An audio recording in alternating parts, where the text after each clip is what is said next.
My name is Dana Pfeffer, and this is Brian, and he is 5 years old now, and I rescued him when he was 4 from Leave No Paws Behind Rescue, Southern California.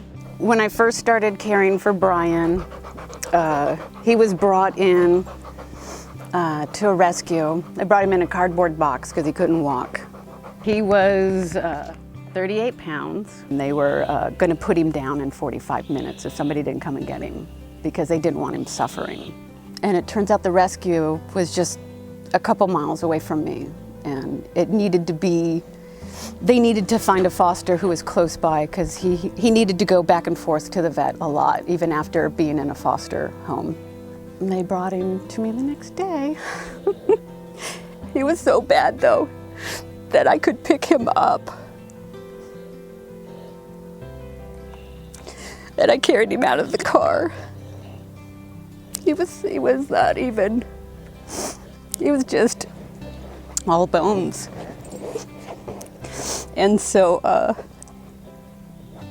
I just basically picked him up and then I just never let him go.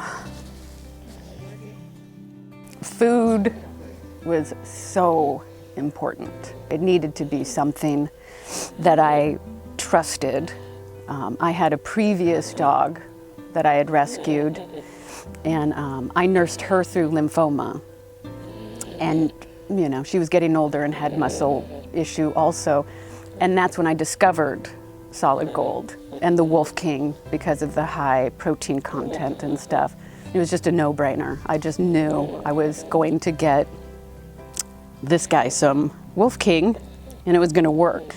And I knew I could trust it. I knew I didn't have to worry about recalls or, whatever. I knew all of this would help.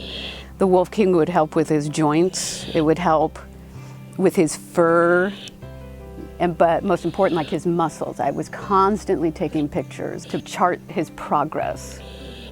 Oh my God, when the first time he knew, there was this whole bag of Wolf King dog food that was just for him. I don't think he'd ever had anything just for him. And so, he would look forward to that, any kind of new bag when I would bring it into the house. He still, to this day, he runs over to it and waits for me to cut it open to pour it into his big food container thing. Brian is so goofy and sweet now. He's the most gentle and just the most loving dog. After what he's been through, he thinks I'm the most amazing person on the planet. Every time I walk back through the door, Brian has kind of been my therapy dog. And when you rescue a dog, this is what you get. I mean, it's everything for him to be happy and healthy. That's what you do this for.